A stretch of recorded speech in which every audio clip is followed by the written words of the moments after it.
All right, hello. It says we have 4 participants here.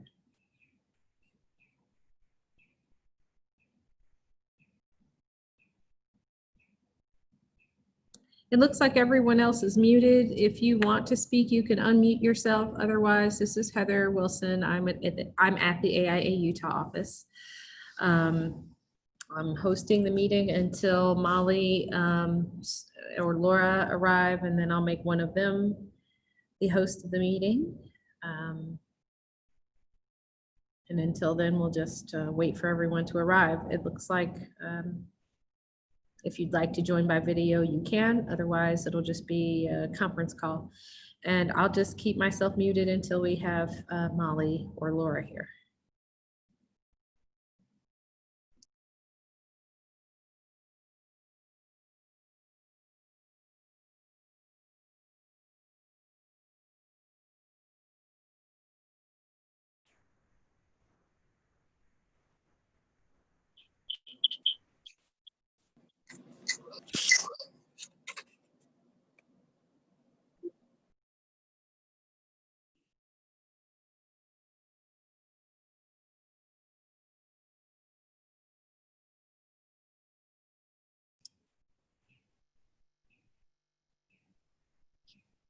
Okay, on Laura and Molly as they join. Like I said, I'll turn them into the hosts once they arrive here in a couple minutes.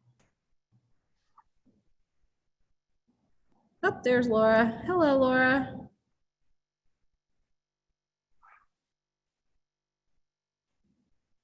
I see you're unmuted.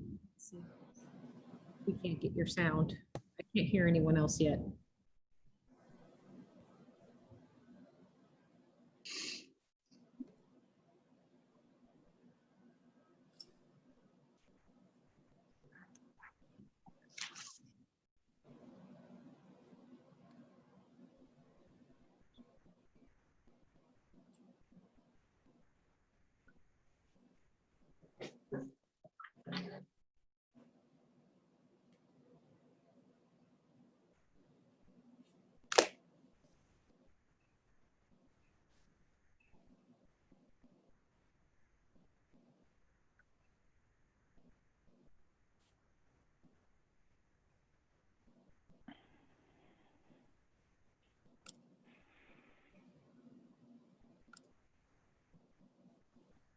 Hi, Molly.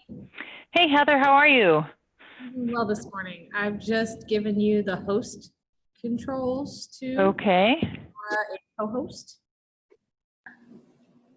So that will allow you to also do those controls with anyone, any of the speakers or people or spotlight folks as you guys go along here today. And I'm just going to be around to answer questions as needed. Great. Well, thanks for setting this up. I appreciate that. No problem. Looks like we have some folks still joining us. Yes. And I'll wait till a couple more people get on, and then we'll do some quick introductions. Sounds good to me.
Molly. I think you've got quite a few participants. You've got Yes, I was just about to open my mouth to get started.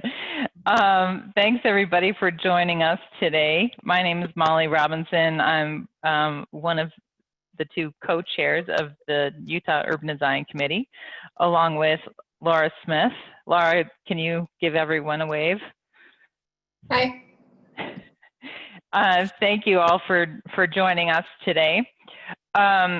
This is our regular monthly meeting at which we normally try to have a presentation from someone in the design community, usually on a project. Sometimes it's on an issue. Sometimes it's on an idea or a design competition or a host of other things generally related to urban design. We are working to try and get our meetings hopefully in kind of a regular schedule of continuing education opportunities and credits for AIA and APA and ASLA. That's not always a very consistent opportunity that we have, but we're doing our best. If anyone would like to volunteer to help us out and get those kinds of credits submitted, that would be really helpful. And I wanted to, I think I sent off the agenda for today's meeting. And we wanted to kind of kick off first with some introductions. And I would like to pass it over to Soren, if you could introduce yourself and then introduce our guest speaker for today, and then we'll get started with our conversation today. Great, and make sure I'm unmuted here. Can you hear me all right? Yes, we can. Okay, I think most everybody knows me in the urban design community. Soren Simonson, the Executive Director of the Jordan River Commission. And I'm so delighted to introduce a longtime friend and colleague, Annette Daly Mifflin. Annette, I've known for probably 15 years or so, since the time she was working for, at the time, Mayor Rocky Anderson in the community engagement and community liaison position in the mayor's office, where she interacted a lot with communities in Salt Lake City, particularly on the west side of Salt Lake City. Her background is in political action and education. She's currently working for the Ogden School District and also doing consulting work. She has worked in media and communications, both in Utah and in New York City. And I thought her recent commentary in the last couple of weeks up in Ogden around the George Floyd protests going on were really insightful. And so I've invited Annette to come and share a little bit about her story, living both in London, where she's originally from, and in communities in the United States, looking at issues of the Black Lives Matter movement, and also her own stories and challenges and observations around community, both community development, economic development, and social challenges within our community. So Annette, I don't know if you want to say anything else by way of introduction.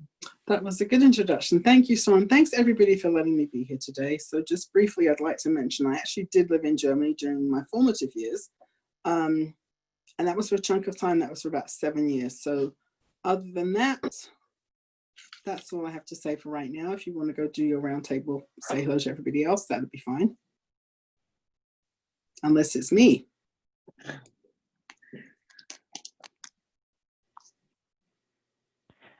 I think we have enough participants today that I think we'll skip having everyone introduce themselves. That might take the next 20 minutes. So Soren, did you have any specific questions that you wanted to pose to Annette, or how did you want to kind of kick this off? I thought we could start by having Annette kind of share her background, her story as it relates to cities and urban development, community development, and then maybe open it up to everybody for questions. I've got a few, but I thought I'd have Annette kind of begin, kind of kick us off with a discussion first. Thank you, Soren. So I grew up in London and my parents were first generation immigrants from Jamaica, actually. What I didn't know as I was growing up was that we lived in government subsidized housing. That was where the immigrants lived. That's just how it was, right? So I remember one of my earliest memories growing up was when I realized I was different, going to a parochial school with a lot of Episcopalians, actually, so it was quite an integrated congregation. I was walking down the street one day and a kid said to me, "Hey, go back to Africa, you jungle bunny." I was maybe 7 and I didn't understand what that meant. So I went home and asked my mom, and we had just a very, very brief conversation about where we were from, where she was from, and her grandparents before that. And then I was paying attention to lots of things, Trayvon Martin and the names, you know, Eric Garner. You can just fill in the blanks of how many Black men have died at the hands of police officers in this country. And this last one with George Floyd struck me pretty hard, I have to say. I'm living in the Roy area, which is up near the Air Force Base. So we live in a fairly diverse community, not as diverse as I would like it to be, but this is where my husband lives, therefore I'm here. So when I started to read the news reports and I saw the video, which I wish I could unsee, but I can't unsee, as many of us I would hope, I was just so disturbed, and I thought, there's got to be something I can do, but do I dare do something? What should I do? Write a letter to the editor, continue having conversations on Facebook. I'm a member of Weber County Democrats, and I recently became an American citizen, and that has brought a whole different paradigm into my life. So one of the organizers of Black Lives Matter here in Northern said, "You know, Annette, you have a story to tell. Why don't you come speak at the rally?" And in the back of my head, I was going to go to the rally, and then I wasn't going to go, and I was going, and I wasn't going to go. And finally he said, "Just come and do it." So I went up to the municipal building where the city hall is, and I was able to speak to a large group of people. I've done public speaking for many years, but that was just a swarm of people that I had not anticipated would be there. So I actually began my speech with from Malcolm X, which says, "That is not a chip on my shoulder, that is your foot on my neck." And that quote I find to be quite profound and really quite prescient of him, considering the time that we're living in now. So they reported on the rally in the Ogden Standard, and they said that I was not militant, but just a little bit more defiant, I think is the word they used actually. And I don't think I'm defiant as much as I have righteous indignation, and I'm really quite outraged because I am paying attention. So I've had these conversations, I've been having them with a lot of people I know, people I don't know, people who've reached out to me, people from other countries, who just through the miracle of Facebook, you know, you get to see all these people. And what I have decided is my experience in America has been a little bit different because I'm from another country. So I'm a little bit of a, people are like, well, she's not this and she's not this. And which box can we put her in? And that's generally been the way my life has been, because I've immigrated now twice to do different countries. And I'm the mother of 4 Black sons. And that has its own set of challenges. And I've had to have these conversations with my sons about policing and how we have to be really careful and we make sure that we're obeying the rules. And not that they're not obeying the rules, but in some places you can just not be obeying the rules and be in big trouble, or you can be obeying the rules and still be in big trouble. That's the world that we live in right now. My youngest son is a student at Eastern Michigan University, and he called me a couple of years ago. And it was just a random phone call, but he called and he was sobbing hysterically. And I said, "Bryce, what's wrong?" And he couldn't control himself. He was sobbing and just trying to speak, but I couldn't make any sense of what he was saying. So finally I said, "Bryce, go to the bathroom, wash your face with water, get a cold glass of water and come back and try and talk to me." And I actually thought at the time that his father had died. He was so upset. And he said, Mom, I just don't understand. My children are biracial. Their father is Caucasian. And that has its own set of dynamics there anyway. He's an American, which is how I ended up in America. And so I had to explain to him, look, this is what's going on as best as I can understand it. And the very best thing for you is just be yourself.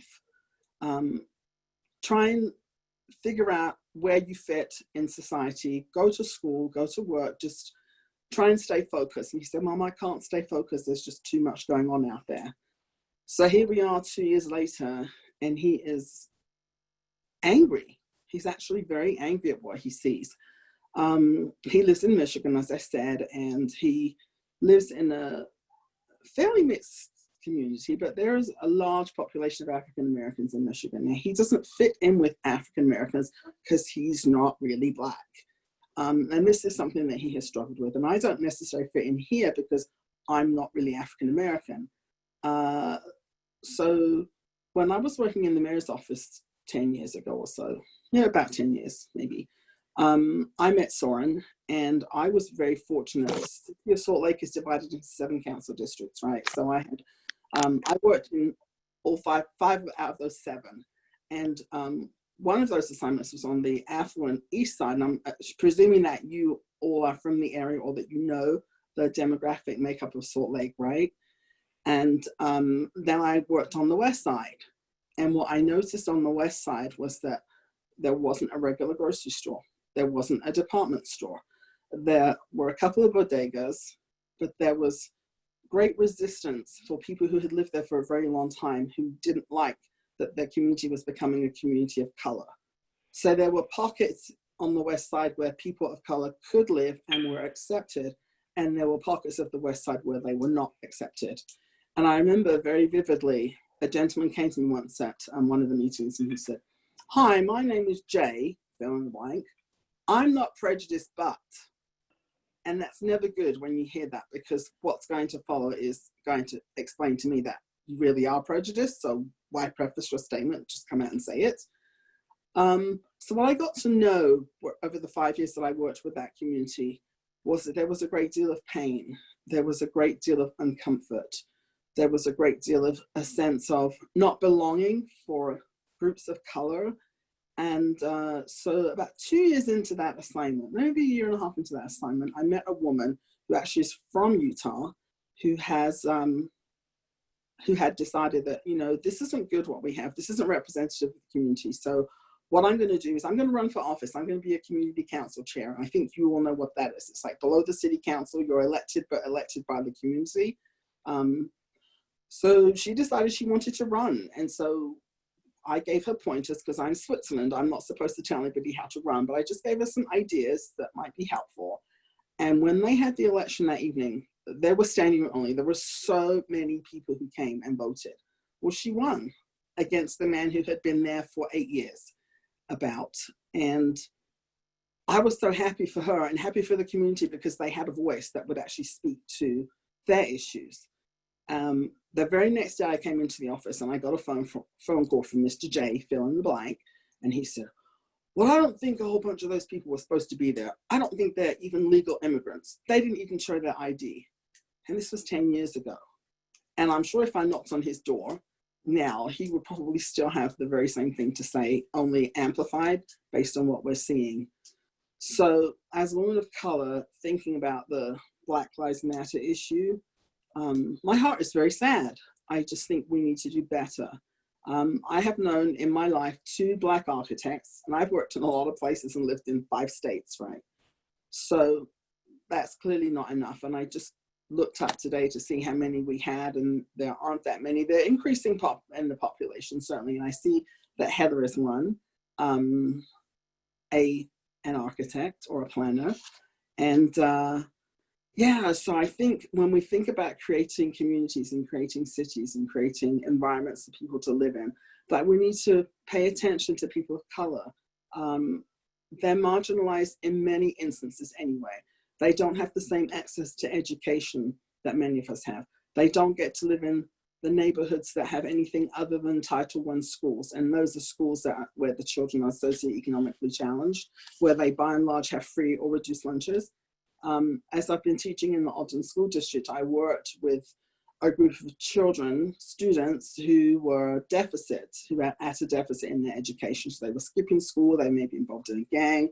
One of the children was 15 and was having her second child. She was Latina. And so there's a big mix. And now I'm working at Ogden High, and that's, you know, the college professors have their kids going there, the physicians have their kids going there. There's a very small population of Black children going there.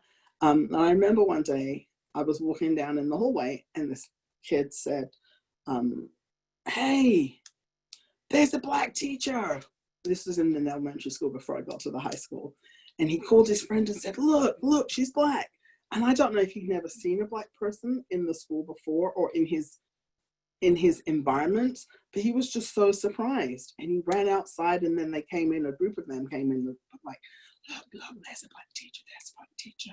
I didn't want that for the children. I think that they need to see more people in the school, in the city council, out in the community, people who look like them.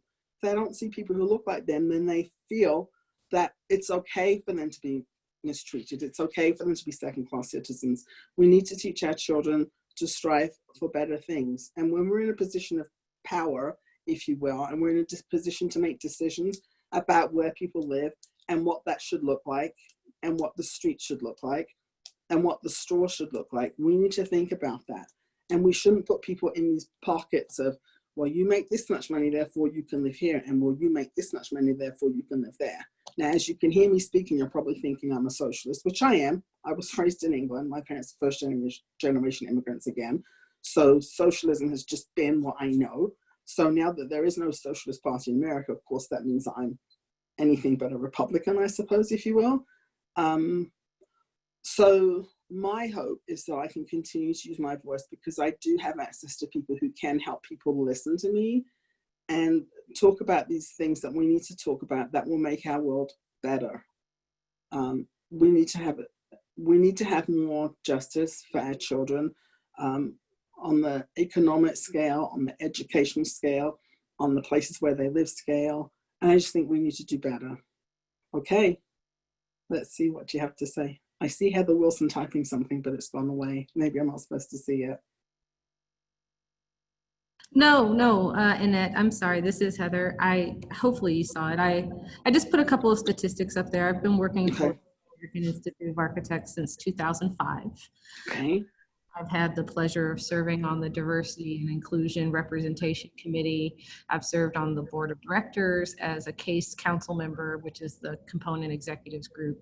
And I've been part of the design profession since I started actually in Brenda's class at the University of Cincinnati. So I've been at this for a long time, and I understand everything that you've just said. And even though my timeline has shifted by just a few years, it sounds very familiar. And my experience, although I'm not, I am an African American and that Black American born in America experience, you're coming to here, America, and witnessing our communities very quickly brought you up to speed, I can tell. And so I would like to address the group too, because I've been at this a long time, and I'll be honest that you guys all know me. I am quite, I'm optimistic, but I'm tired. And I would like to know how our brilliant, because I trust you guys to be smart, creative thinkers. I know that the way we got here, and I know you guys all know the way we got here was complex and well designed. And I'd like to know how you feel about being just as intentional and design oriented on the way back out of these problems, perhaps, and where we might install some innovations in the way that we think about inclusion and the way that we think about built space and inclusion. I don't know that I have the space for all the answers at the moment, Annette, and I think that that's kind of what I'm hearing as well. There's a general weariness, and I've reached out to quite a few people. Kimberly Dowdell is the NOMA president, and if there's anything I can suggest by way of an answer is that they have just updated their strategic statement so that it is more possible for us to open up NOMA chapters even where we don't have a critical mass of representative groups of people. So we could have a chapter here in Utah that addresses built environment issues for communities of color without having a critical mass of Black or Latino or even Pacific Islander architects here in Utah. Can I ask a question of Annette and Yes. Heather? So I was teaching a class at the University of Utah where I had Nick Norris, who's the planner for Salt Lake City, come in and talk and ask him what his most difficult problem was. And he said that by far the most difficult thing was getting people, especially in neighborhoods where it's diverse neighborhoods, actually pay attention to or attend or participate in public meetings that are intended for their input. So I'm wondering what we're doing wrong or how we can prove that. Shut up. So I'd like to know when they're holding these meetings and where they are holding these meetings, because typically at the lower socioeconomic level, people are working 1 and 2 jobs. They can't drop everything and go to a meeting in the middle of the day. And sometimes they can't even drop everything and go to a meeting at 5 o'clock, you know. Zoom is an amazing thing that we have now that we're able to continue to have conversations and get work done and all the things that we're doing. See a therapist. I just did that this morning. Thank God for those right now, let me tell you. So I think a survey would be very helpful and find out what can we do to include people. And I really think that the timing of those meetings is a factor.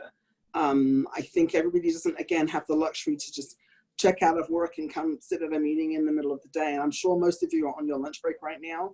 I would certainly, again, start with a survey and find out what it is that people need and what we can do to include them, Brenda. I have a comment.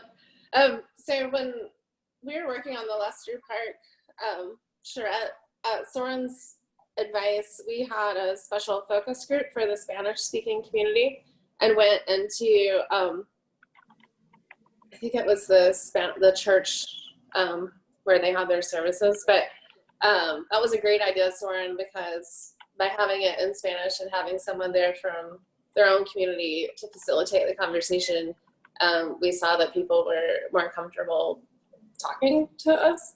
And along those, well, actually another topic, when Michelle Obama spoke at the AIA convention in, I think it was 2017, she was saying that a lot of people, and myself included, are architects because they knew someone who was an architect. And so a lot of people in communities of color do not grow up around architects, and so don't even realize that that's a professional opportunity. And so we brought this up before, but I don't think we followed through much with it. But I would love for the AIA to do more on the educational level in schools that are not right here on the east side, because a lot of times, like when we did ECTA, a lot of times we'll just do our children's schools, you know, and that's not really reaching out to students that don't know about the professional opportunities that we have. You know, Laura, I appreciate you brought up Michelle Obama's speech. I think she said 2 important things there. One, it was that, yes, we aren't introduced to people necessarily in our immediate families that are design professionals, but even when we do have those opportunities maybe displayed in front of us, what we also simultaneously see sometimes are downtowns and very well built up cities and places of investment contrasted sharply with our own communities that are disinvested. And I think her biggest ask that I got from that conversation was to ask professionals to see it maybe as we do. Not that we don't see the investment and that it's a possibility, it's that we see it and we've been communicated to that it's not for us. And I think that's a very important part of the conversation that shouldn't be missed. Because there's some undoing that has to be done in that conversation and some outreach that has to be done in that maybe we don't just show up with an ECTA program, but maybe we just show up to read books at the community center, or maybe we just show up to hand out book bags. It's a thing that we're gonna have to do on a consistent basis on an individual level that we can support as an organization, but a lot of the ideas ought to be generated too by our individuals. I agree with that, Heather. I agree wholeheartedly. When we have days at school, we have career days, and if you're having them, let's say on the west side of Salt Lake, you might maybe have a police officer who may or may not be Hispanic or Latino, may or may not be Black. So I'd like to see the roles reversed so that we would have people of color coming to the schools where those children don't see anybody of color except maybe on television, anybody that's achieving the American dream, if you will. And I think that the American dream for many people of color is, oh my gosh, can I just get out of here? Can I just graduate high school? Can I just be okay? Can I just not become a statistic before I get to the end of high school? And so for those of you, for example, Brenda, you're a professor at the University of Utah. I think that there's a culture that comes when one has attained a certain level of education that says, okay, so this is me now, and that was me then, but let me come up to here and I will only associate, not necessarily intentionally, but sometimes it just happens organically even, that we think, okay, so this is where we are now in our professional lives, therefore we will leave those behind. I've heard the expression that we need to send the elevator back down when we've gotten to the top floor and bring people up with us. So for those who don't see anyone of color in their lives, they can be shepherded along and maybe mentored by a Molly, by a James, by somebody who has made it to that level in their career, who can bring them into their office and say, look, you know, maybe take a child to work day isn't going to work if your mom works night shift stocking groceries at Walmart. Maybe take a child to work day isn't going to work for you because it's in the middle of the day and your parents can't be there, or you're embarrassed to have your parents be there. And what we need to communicate to our children of color is that it's okay to feel sad and to feel sorrow if somebody that you want to look at is not there in the public eye. I remember, for example, when I was working in the mayor's office, it was very, very Caucasian. I was one of two people of color actually working in the office. And I remember a person came to me one day who happened to be a senator, and he said, have you ever wondered about that? How do you feel about that? And I said, well, you know, it is what it is. A mayor gets to choose who he or she chooses to represent the public that they serve. And sometimes that works and sometimes it doesn't work. And I think Salt Lake City is hugely diverse. Again, I moved away and lived in New York for 7 years. And then I came back and I reminded myself, oh, you're in the minority again. So I reached out, actually, I'm serving on the Planning Commission in Roy City. There are two women, and I'm the only person of color, which is, I think, an anomaly. I would like to see more women out there serving in public service that look like me, that aren't necessarily Michelle Obama at the pinnacle of her profession. Wonderful. I'm so grateful to her because she opened up doors and windows for so many young women who didn't ever have anybody out there that looked like them. So I see where we are in the country from where we were during that time, those 8 years, to where we are now. And I don't think I need to mention names, but I think the sad thing in the country is that the dichotomy is there's such a huge difference between who has and who does not have. And even if you look at the COVID virus, there are so many more people of color who are impacted by that. Why is that happening? What can we do to make sure that there are neighborhood clinics, that the hospital isn't like 10 minutes away in a car ride? We need to have these services in the community so people don't have to go all the way up to St. Mark's Hospital or go all the way up to University of Utah Hospital. There's a hospital in the Avenues, I can't remember, is it LDS Hospital maybe? Yeah. Yeah. But if I live on the west side, I'm not going to go to the Avenues to go to a hospital. I'm just not going to do that. Do you understand what I'm saying? Oh, yeah. Okay. Well, you know, and we've done some professional continuing education here in our chapter around ethics and planning and architectural design as well. Just in that, and this is the world I used to live in before I started working for AIA. I wrote indirect and cumulative impact statements for the Federal Highway Administration around when we build highways, and often they intersect with communities of color. We created social justice areas in GIS mapping to overlay income, race, owner versus renter and all of that. So the data is there. We've compiled all the census tracts. We know the places of disinvestment pretty well through our FEMA documentation, through our FHA documentation, and through our FHW, the Federal Highway Administration documentation. So my suggestion for our own organization, I've been talking with some of our leadership, is let's look at the data that's already there. We know the areas of disinvestment. We could easily create research programs and grant programs that are targeted toward areas that we know we haven't been a part of purposefully for some time, and could make concerted efforts to double down and help reinvest with our design teams, with our applications for our RUDATs and SDATs. That would make perfect sense for us to reach back out to places and prioritize places that we know have been disinvested, instead of necessarily rebuilding downtowns just for retail. We could work on the social justice issues as well. And I have made that suggestion to AIA that we consider a new type of design assistance team built around social justice. I love that idea. But I'd love to hear some solutions from everyone else. That's what I said. I think we've got a lot to talk about. I don't think anybody's going to come up with the exact answer, but we've got a wide range of people here in private practice, in small practices, big practices, and people in academia. I just posted a thought there too, that I remember being in class as the only me for a bit at least, and that could sometimes weigh on you, even if there's nothing really there. It can at least feel like you are representing an opinion that's not shared. So support services for students, women and people of color, I think, are tantamount to solving this problem. Absolutely. Heather, I love that idea of focusing the design assistance program on social issues. And I'll certainly do what I can to try and reinforce that. Knowing the folks at AIA National that run the design assistance and resilience programs well, I think that's something we can really help elevate and support. So let us know what conversations you're having, because I'd love to see that expand.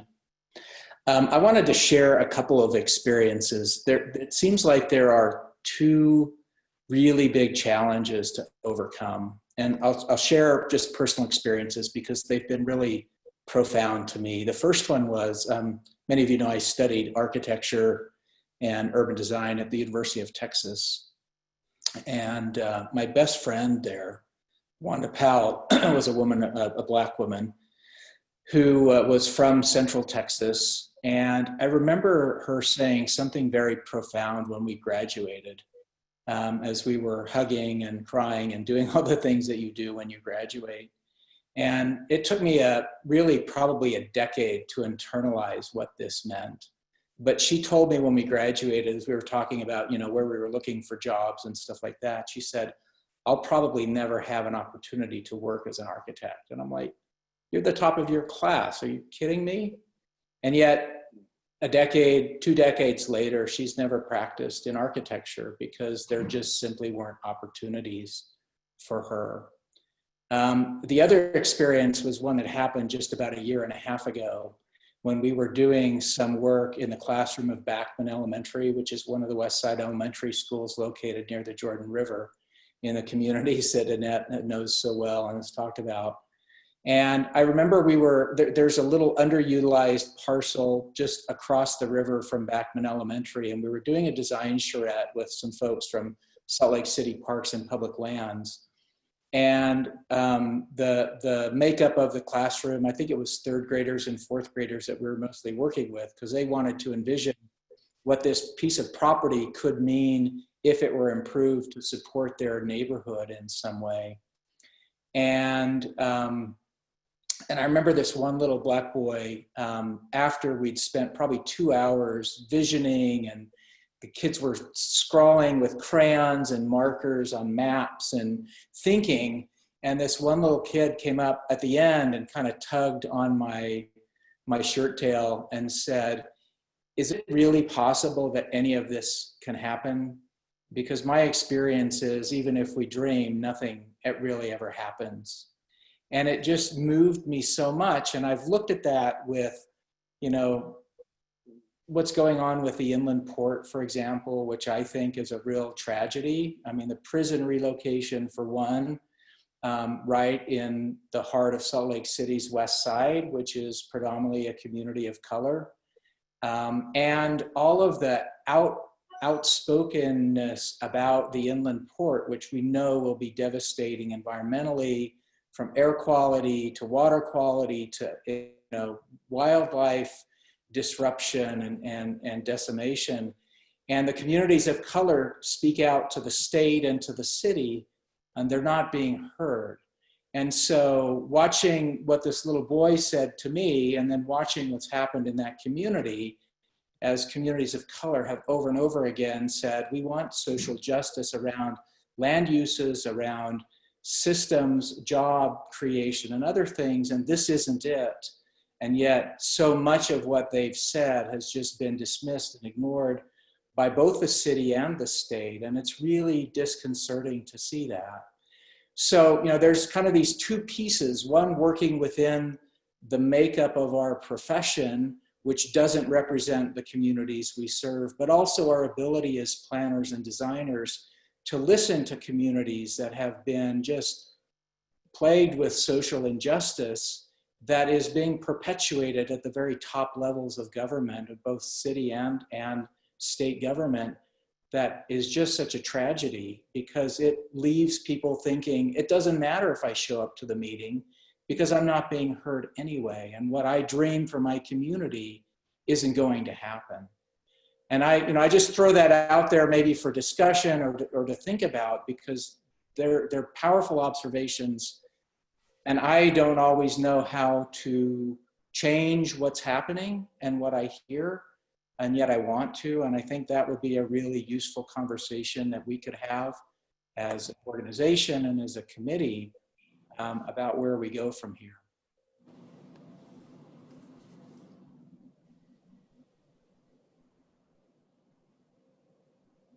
Any thoughts around that?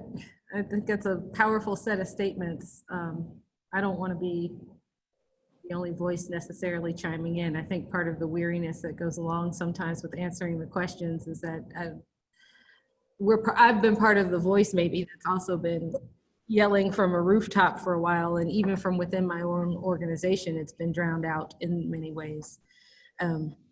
So I think from this end, it's like you said, it looks like action, right? It looks like some sort of a concerted effort. I think on our Utah state level, I've wondered if this committee wants to create some sort of a strategy or a statement. It's not beyond us to make a public statement, maybe in tandem with our Center for Architecture, which serves the public, and come up with a series of public focused conversations, just holding the space for the conversations to occur.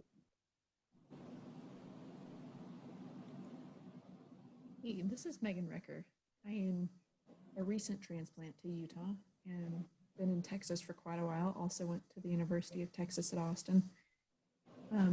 And I was in Dallas for the past 4 years, and their AIA chapter and some of the architects were doing some incredible work that I'd love to share some positive examples that we'd see making a bigger influence in the area.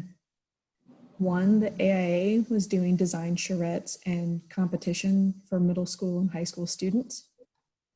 They were taking around some of the inner city schools, showing them how to sketch, and they'd have different architects. So they'd have different women of color. They would have men, women, different age groups, showing people how to sketch and draw with different mediums. And they'd walk around and do like an architecture tour of the city. They'd design, look at plazas, and they'd ask people what they would change. And they would allow a design competition that was for scholarships and stuff that the AIA was putting on. And that was open up to the public, and they'd have like a big hosting event where these children could show off their work to architects and to their parents and to other people. And it was really bringing the community together, which I thought was awesome. And then they also had several, like the Women in Architecture group also did some teaching and different things with the local schools. And while I was there, City Lab, it's a design high school, has started, and it's focused on architecture, urban design, urban planning, policy. They have branded environments and graphic design programs. And it's a school located in the city. So how Dallas works is you have to live in the zip code where the schools are to get in, and then everyone else is a lottery. So it predominantly focused on, I guess, downtown, Dallas is a lot of minorities. And tons of architects were asked to go there and help critique, to teach different things. So it was really involving the students with professionals and having these adjunct professors, which I thought was awesome. Just getting students involved that they can see that architecture and engineering and construction is an option. And I think as architects and planners, we have such a big role, and we often sit back and we're like, oh, we're busy on deadlines, but we need to make room for other people and help bring up the next generation of activists and designers and everything. Like, we've got such a powerful role that we can really help. That's really encouraging. I haven't been to Dallas for a very long time. It's next to Austin. I wanted to live in Austin because I went to a conference there once, not just because of Soren, but I just love that place. To hear that there's actually something in place where people are going, what's that expression? If you can't bring Muhammad to the mountain, bring the mountain to Muhammad or something. I can't remember how. Thank you. I'm over 50. Those brain cells, those parts of my brain cells are this, But I think if kids think they can be heard, and if they can do a sketch and they can sit with an architect and say, hey, can I really do this? Can I really get a scholarship and go to school and study to be an architect? That doesn't only impact them, then they tell their friends, then they tell their family, and it's a beautiful ripple effect, I hope. I would imagine it is. Yeah, definitely. Hey, Heather, this is Jared Ma. We recently had a conversation with Jane Frederick, president of AIA National, and the subject did go on racial equity. In fact, AIA issued a statement nationally to just regarding that subject, and I think it'd be good to have the board examine that and maybe issue something on a state basis. Also on another note, Rob Bowis in our Central Utah section just did a design competition with junior high and middle school students that might coincide with this, that we could maybe develop and bring to some of these students in the areas we're talking about. I think that there's quite a lot of good going on. The conversation, not only did the AIA National kind of issue a public statement, but the board came back just recently and issued, I think, even more powerful statement as individual board members. The AIAS has also kind of issued their own statement around how they want to support students in architectural learning environments, and how we can start to even out numbers in academia as well. This is where our conversation went when I was on the AIA National Diversity and Inclusion Group. First of all, it started off as just diversity when I was there. And before that, it had been named something else. It's gone through several iterations. I met people who have been on that committee for AIA since the 70s. So it's not a new conversation. That was kind of maybe my first flag that this is a pressing issue that we've not really delved into. And then it changed from just diversity to a conversation around diversity, inclusion, and representation, which I think is fair. We do need to put the three and help people understand that the three are very different. We can't necessarily get to diversity or inclusion until we talk about representation. They're kind of different tracks. So I would also like to posit, AI National is kind of, and Jane Frederick, they're kind of doubling down through that committee on helping our individual members and organizations, our firms, understand the differences between inclusion, representation, and then diversity, because you kind of have to pass through one to get to the other. I see some head nods. I didn't know if you had anything to add to that, sorry. I just wanted to reinforce the idea that we were talking about having student work. I guess, was it Jared, you were talking about going on to schools and working with students. But I think having that work on display is really key. When I travel east of here, I always see, work in airports on display on, like student work. And like, for some reason out here, it's always just really professional pictures of the landscape. I don't know what's going on, but I think we can make some major improvements with what we show with getting those images out. And along those same lines, the National Historic Trust, what is it called? I'm sorry, I'm trying to, National Trust for Historic Preservation has recently, there's a movement to try to preserve and tell the stories of our entire history, which, as you know, has not always been the case. And I would like just to encourage people to follow that and to try to do what we can to try to tell our own story in our own community of everyone who's lived here. But that's definitely something to be cognizant of and to watch and to promote. I'm done.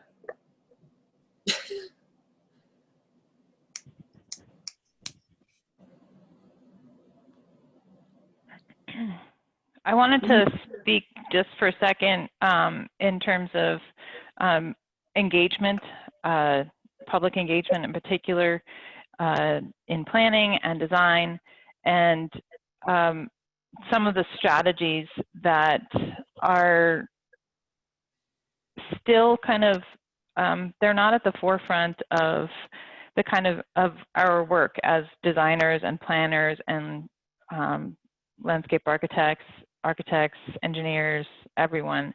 And that's, put our finger right on it. What time is that meeting? Where is it?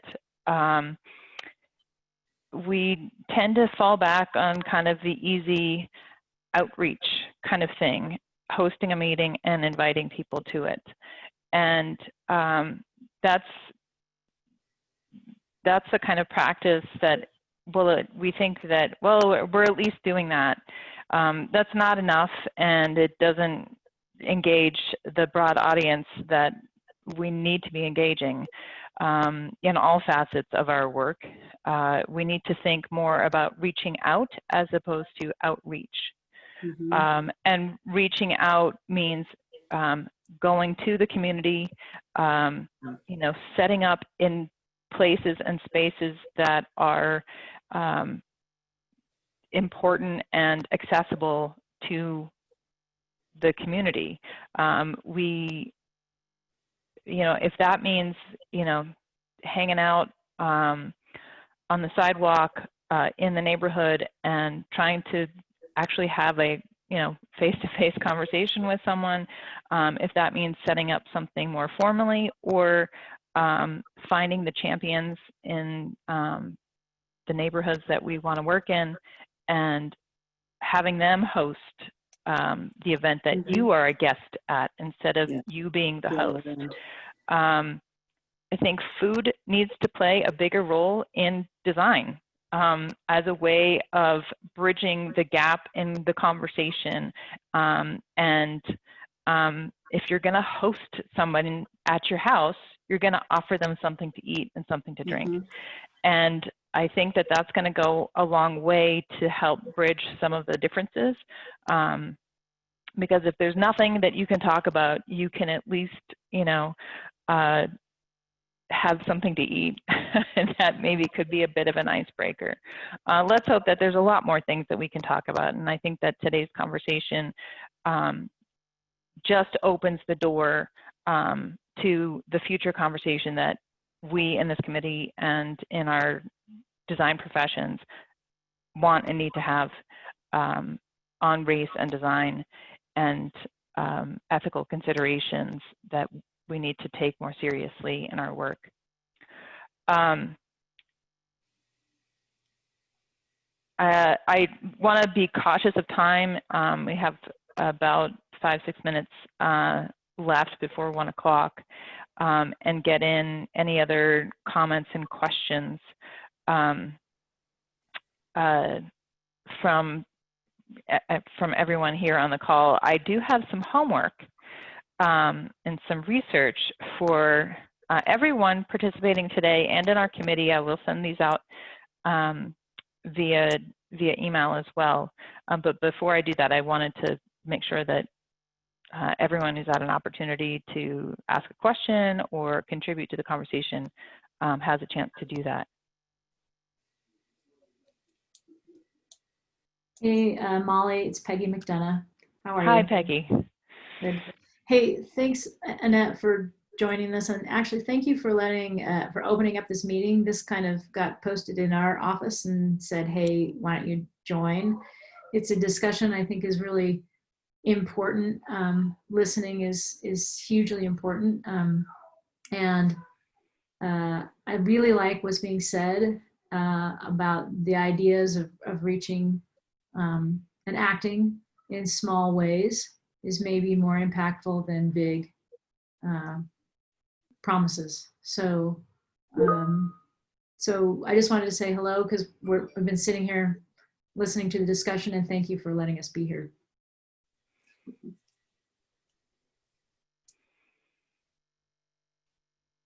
I think thank you all for being here too, and I want to especially thank Megan who mentioned the activities of Dallas, and I'm wondering if we can task ourselves as a committee with trying to find other best practices around the country that we might have. You know, I think it takes a lot of energy and time and motivation, and particularly it takes some one or two people who are going to actually do it, but they need to be enthusiastic about that. And if we can find out what's going on in other places that might really match the energies and proclivities of the people here who have to pull this off, pull some things off, the smaller things that Peggy was talking about, then maybe we can, I mean, you know, maybe we can figure out how to do it. I think it's always easier if you ask somebody to do something specific, like show up at this school and start talking about this project, or sit down with me and help design a competition for junior high students. I mean, it's much harder when you say, let's figure out an entire, let's, you know, all work together to do those kinds of things are kind of random and difficult to pull off. So if you have specific things that people will do, they will do them. Even if they don't have time, they will do them. On time. Well, I think this committee has had a really great track record of following through with the RUDATs. So I think that if we were to pursue that idea, I think that would be something that would definitely be successful for this committee, as well as other action items. So we can definitely start focusing on those as a group. That was part of our conversation we wanted to have today, was how to move forward with these action items and discussions. Melly. I agree. And I think to your point, Heather, on making a statement, it certainly could come from the Urban Design Committee. I like to think of us as a committee of action, and I would like to be able to say what our actions will be. It's one thing to, you know, say that you support something. It's another thing to take action on that thing and to demonstrate that you are willing to stand behind, you know, your voice and say that you support something. And whether that action is, you know, putting together not just at a design competition, but it sounds like something that could be much more of an ongoing relationship with, you know, in a school or something to that end, or if it's something else. I think that we need to be more. We need to be tactical, but we need to be very tangible in what it is that we want to take action on. To wrap up this conversation, I did want to take a step back and think about how our work is financed. And I mean that in the broad sense, because I think this is something that touches, sometimes we have a little bit of a disconnect between kind of the public designers, public planners, and the private designers and architects and landscape architects. And I want to kind of bring it together and think about where the money comes from that pays for our work, and what role do we have in being a part of that decision making. We have a very big role as citizens in determining and helping to determine where that money comes from to pay for public projects, but also thinking about the private projects that we work on and how those projects impact the communities where they're built. But stepping towards the more public side of things, I wanted to pose a couple of questions. So I'm just going to very quickly try and share my screen.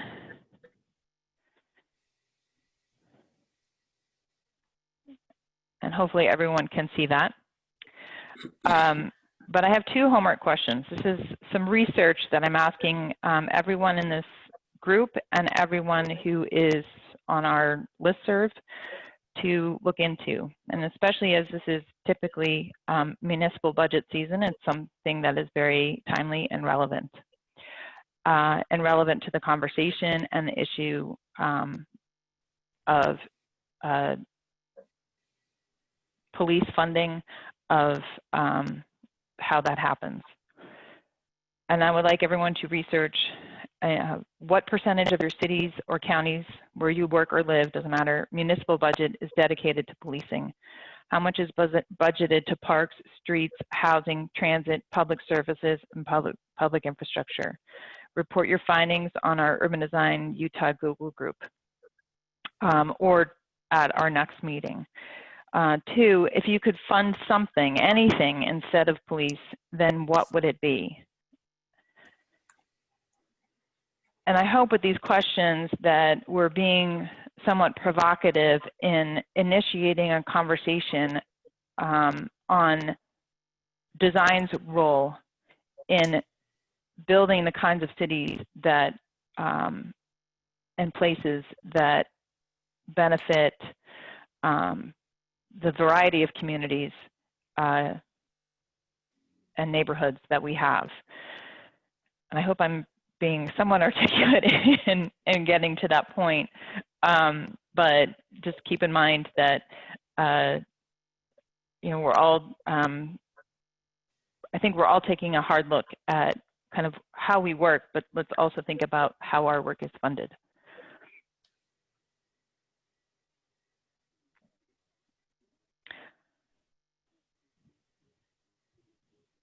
Laura, any closing thoughts? It's just after 1 now. Not for me. I would like to ask Soren and Annette if they have anything else they'd like to add. And I do want to thank both of you so much for organizing this. And Annette, thank you so much for joining us today. Absolutely. Thank you, Laura. It's I a pleasure.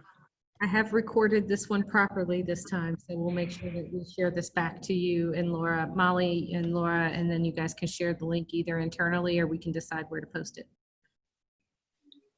That's great. Thank you, Heather. I can see the little recording flashing today. And I'm wondering, this is maybe a question for you, and then we'll also get this question out to Susie or Ryan if he's still on the call. What the likelihood is of getting retroactive CM credits. Oh, a credit for this. If they watch the recording or if they participated today. It may not be an HSW credit, but it will be a learning unit. Okay, cool. Thank you. Hey, Molly, this is Susie, and I'll check with Judy. Probably not for the recording, but if people participated today, we'll see if we can get it listed for AICC credit. Great, thank you. Molly, Soren here. I want to just maybe toss out a couple other questions that I would love seeing added to yours. Yes, please. As part of the homework, you know, one of them would be, you know, looking at your workplace. How does it reflect the diversity of your community at large? And that might require a little bit of demographic digging into what your community looks like in terms of, you know, different racial and ethnic populations. And then the other question is, where are the sources of pollution located within your community. Majora Carter has done a lot of work in this area. If you're not familiar with her, she spoke at a U.S. Green Building Council program here in Salt Lake maybe 6 or 8 years ago.